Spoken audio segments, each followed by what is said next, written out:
waxaa maanta magaalada Jowhar ee caasimadda maamulka Hirshabelle lagu dhaariyay xildhibaanada baarlamaanka labaad ee Hirshabelle waxaana ka soo qayb galay wasiirka arrimaha gudaha dowladaha hoose ee Hirshabelle Maxamed Cali Caadle waxaana la dhaariyay 99 xildhibaano baarlamaanka labaad ee Hirshabelle waxaana hadallo xil wareejin ah goobta kaga jeediyay gudoomiyaha guddiga farsamada soo xulista xildhibaanada baarlamaanka labaad ee Hirshabelle Ismaan Maxamed Mukhtaar Ismaan Bari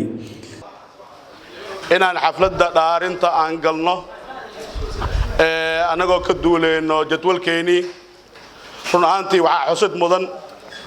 jadwalka maanta ayaan ugu aadanay 31 ah in dhaarinta aan marno waxaan leenahay waxaan ku faangno ayaan qabanay Hirshabelle shalisay ahayd maanta ma aha maanta siday tahayna biri ma aha doonto insha Allah waxaan leenahay maalin waxaan leenahay xildhibaanada sharaftada leh ee qiimaha iqaayaha leh in ay soo doortaan gudoon ninka ugu daaweyn waqti xaadirkan ee aan ku wareejino xilka sidoo kale wasiirka arrimaha gudaha dowladaha hoose ee Hirshabelle ay hadallo dhiirigelin iyo ammaan u jeediyay baarlamaanka labaad ee Hirshabelle waxaan u hambalyeeynaa xildhibaanada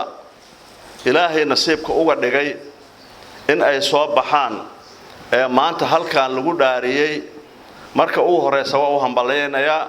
waana u duceynayaa ilaahay xilka ay qaadeen oo maanta ay u dhaarteen ilaahay inuu u fududeeyo waxa sharaf noo ah iyadoo aan cidinoo imaan nalan faragelin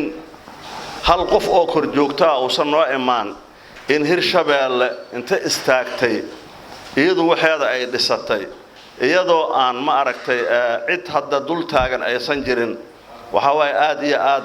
ay farxad noogu tahay ugu dambeyn waxa goobta ka hadlay gudoomiyaha ku meel gaarka baarlamaanka labaad ee Hirshabelle Maxamuud Maxamed Siyaad Barqadle oo xildhibaanada baarlamaanka labaad ay ugu doorteen ninka ugu da'da weyn baarlamaanka labaad ee Hirshabelle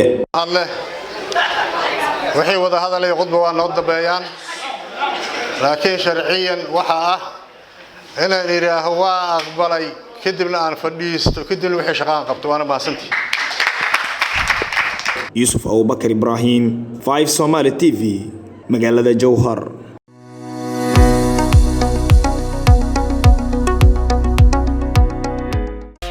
ku xirnow IBS Bank goob kasta iyo goor kasta